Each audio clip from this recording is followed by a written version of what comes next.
已经排了3个小时的队了，还没有过安检。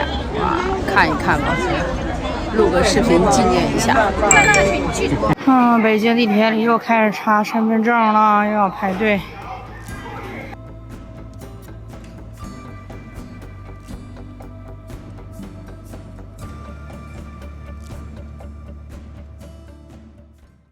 观众朋友大家好，欢迎来到看大陆节目，我是真言。为了防止民众聚集或维权，北京在天安门、王府井等繁华地带以及多处地铁站设立检查岗，对往来人员的身份证进行严格核查。网传4月12日，一名游客在天安门广场安检时，被发现水杯里装的不是水，而是汽油。这名游客直接被警方带走，目前情况不明。去天安门广场看升旗仪式的朋友们注意了啊！这2天天安门广场的安检会非常的严格，因为就在昨天4月12号，一名游客在过安检的时候被发现他的水杯里装的不是水，而是汽油，然后这个人就直接被带走了。但它导致的结果就是我们安检会非常的麻烦，因为天安门广场是不允许带易燃易爆物品进场的。原本需要1个小时的安检，现在需要2个小时，甚至是更长时间。博主提醒网友，你一定要提前出发。原本打算3点出发的，现在需要2点，甚至是更早出发。有网友留言，我当时去天安门玩，安检非常复杂严格，而且还要提前预约。安检员问我衣服上有没有字，我说有。安检员很吃惊地问我什么字，我说衣服上有优衣库的字样。也有网友说，天安门安检比坐飞机还严。共产党不下台，我有生之年不去那个地方，因为8964天安门这个名字和耻辱划等号。一名近日赴北京旅游的外地游客岳西秋风在视频说，我5天被查了6次安检，刷身份证15次，基本走到哪都要刷。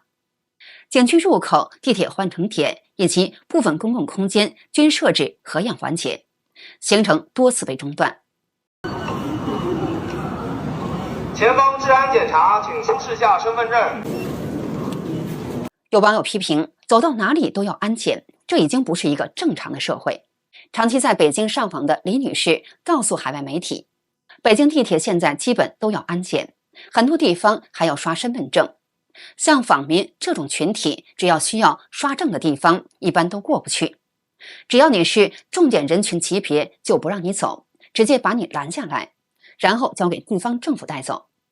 4月15日，在一段视频中，一名司机手持一张北京市公安局公安交通管理局颁发的进京证，签发日期是2026年4月11日，有效期限到2026年4月17日，只有短短的6天。这进京证是办好了，还是6环外的。这5环、4环、3环、2环，你就别想了。有网友留言，这是北京签证，中国人去北京不是免签哦。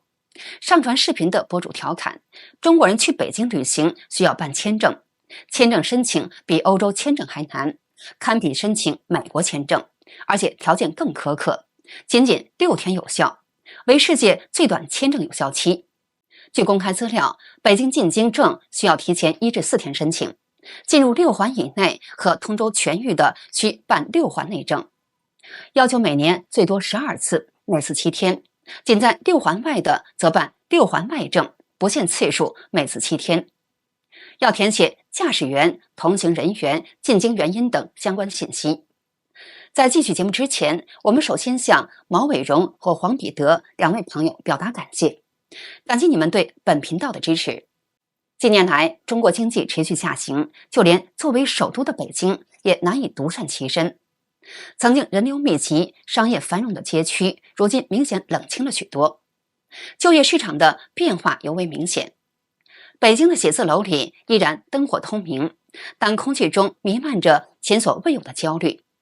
不少求职者发现，工作岗位减少，竞争愈发激烈。一些毕业生投递了几十份甚至上百份简历，却迟迟得不到回应。我感觉我自己就是个窝囊废，30几岁的人了，带着孩子跟老人在北京北漂租房子，没房没钱没存款，连工作都找不着。昨天晚上睡觉的时候，闺女她突然问我，她说：“妈妈，你找到工作了吗？”我说还没有呢。然后她说：“妈妈，你找到工作了，你是不是就能给我买那个小小的像小鱼形状的脆脆的那个薯片了呀？”博主听到女儿的话愣住了，他告诉女儿，妈妈就算没有工作也可以给你买呀。说完便立刻下楼去买了薯片。看着女儿开心地吃着薯片，他心里却涌上一阵酸楚。他说孩子才3岁多就已经懂得压抑自己的需求了，那一刻他觉得自己特别失败。不管你们信不信啊，兄弟们，现在的就业大环境，2天以前我发了一个招聘的消息信息，你们猜截止到现在来了多少人？光面试的人啊，你们猜一猜，150人，只多不少，来了10波，啊，这就是现在的一个真实情况。今天下午没事儿，去我们家旁边的一个小商圈溜达溜达，出乎我意料的是，空出来好多门脸啊！这在前些年真是不能想的。亦庄上海沙龙，原来这里边的门脸基本上没有空的，今天进来一看，空了很多了，2楼空的更多。这个日昌餐馆也是特别老的店了，但是它隔壁的2间也都空出来了，很萧条啊！现在看起来。去年最新的餐饮消费数据显示，北京是全国唯一一个人均消费还能维持在100以上的城市，连上海都维持不住了。博主表示，即便北京在全国排名第1，大家看看现在的实体店生意都难成什么样了。大家分享一下北京现在真实的就业环境，就拿我自己说吧。我现在已经离职3个多月了，每天我都会在各大招聘软件上去投我的简历，而且不下于5个岗位。我已经1个多月没有去面试了，毫不夸张的说，一个面试邀约都没有。前几个月是有几个面试邀约，但是一般面试完1轮之后，跟你说通过，但是却要拖很长时间才会进行2面乃至3面。博主说，他明显感到市面上的岗位少得可怜。他想，既然全职工作这么难找，那就找个兼职吧。他之前做过带货主播，过去的时薪通常在200元到250元之间，可他很快发现，现在市场上还能给到200块已经算是高薪了，大部分只有180块，甚至还有150块的。他们之前合作过的品牌方，你们把时薪压得这么低，会有人来吗？对方却表示，现在求职的人非常多，竞争激烈，在各种通告群里随便发一个招聘广告，就会有20-30个人前来面试。都说2025年服装实体店不好干，我还一直不相信这个事实，还剩下4天就要面临交店租金了，真的好难做决定。和老公开服装店这么多年，今年看来最难的。这2天北京天气都20多度，这也是3、4月份服装生意最旺季的时候，居然旺季的时候偶尔还有赔钱的一天。我家这个店一天费用1000多，这就是等于说每天一整月就面临1000多的开支。博主说，商场里顾客其实不少，可现在大家购买欲望都很低，贵的嫌贵，便宜的又看不上，真正愿意下单的人越来越少，生意也就越来越难做了。我来北京的第2个面试失败了，因为身为年过30、没有结婚、没有小孩的女性，在面试官看来是一个很不稳定的因素。其实我还问了 HR， 没有通过是否跟学历还有薪资有关。他跟我说，老板觉得还是工作稳定性的问题。尽管说不结婚，但也很担心。其实面试这个事儿也看机遇和缘分了。目前我后面还没有别的面试，明天呢，我也会继续加油投简历，不抛弃，不放弃。你的生意那叫一个惨淡。都说今年生意难做，是真的。这不，5一假期结束了，这2天的生意都创历史新低了。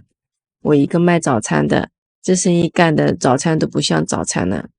早上5点到点半开始开门营业，都上午8点半了，当时才卖了200来块钱，2个平台的外卖加到一起还不到500，这还怎么干？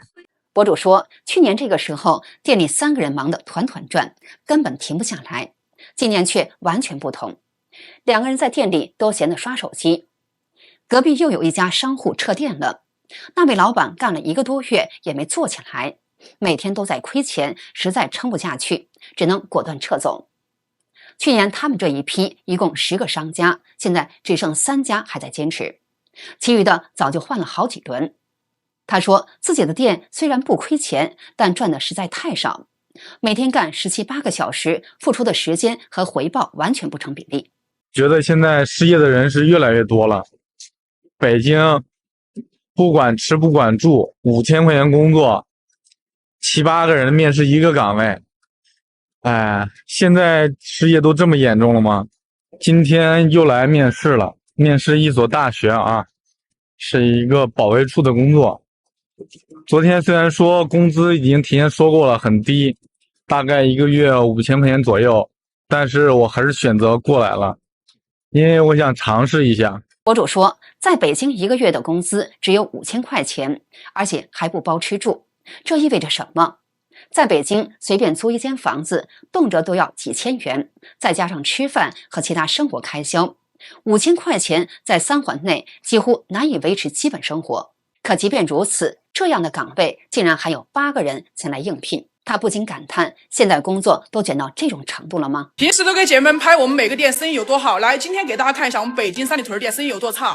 整个店1200平，来你们看一下，看不到一个顾客，我真的懵了呀！我干大码女装，从2022年干到现在，干了5年，从没亏过钱，都是赚钱的。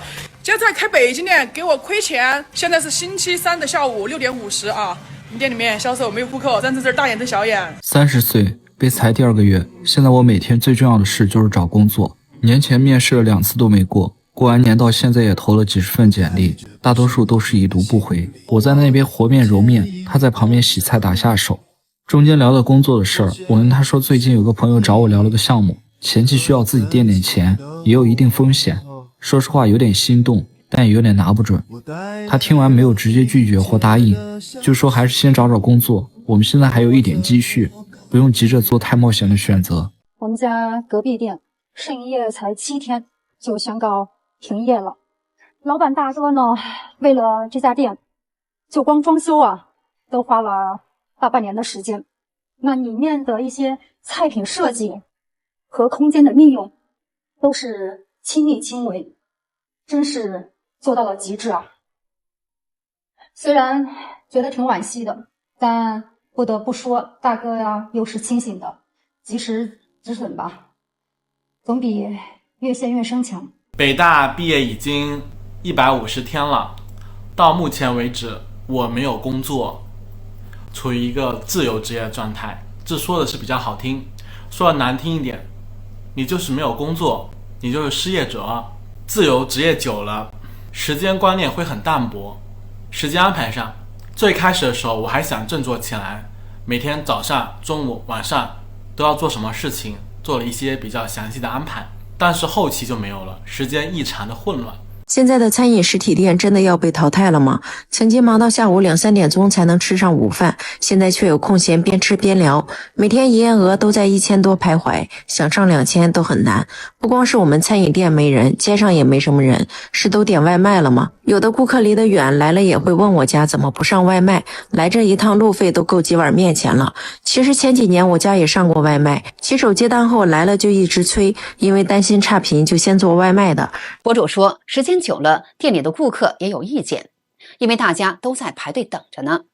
而且他们的餐馆在郊区，离市区挺远，面食打包放久了，口感也会变差。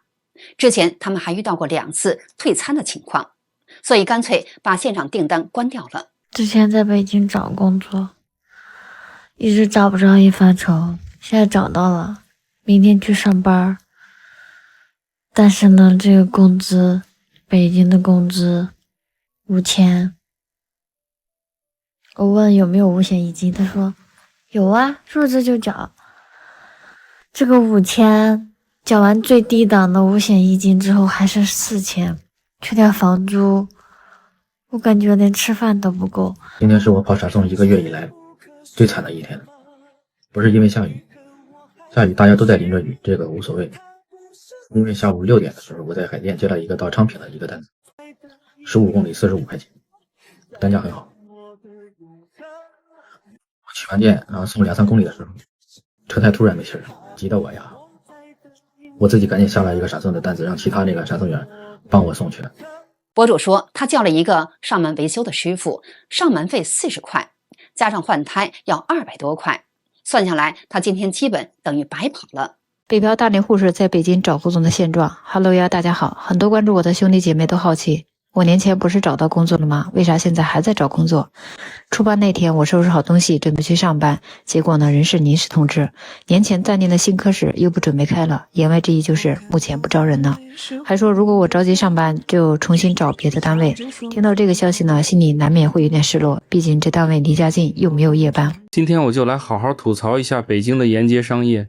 在我看来，北京沿街商业缺乏烟火气，只能做半条马路的生意。一条马路将两边隔开，对面的人想要过来，要么因为交通状况复杂难以顺利抵达，要么对面小区根本没有合适的开口，大家往来不便。这样一来，街道一侧的店铺能辐射到的客源就只剩下半条马路范围内的人，生意自然受到限制。好的，今天就跟大家聊到这里，请记得点赞、订阅、留言并分享给您的朋友，感谢您的支持，我们下期节目再见。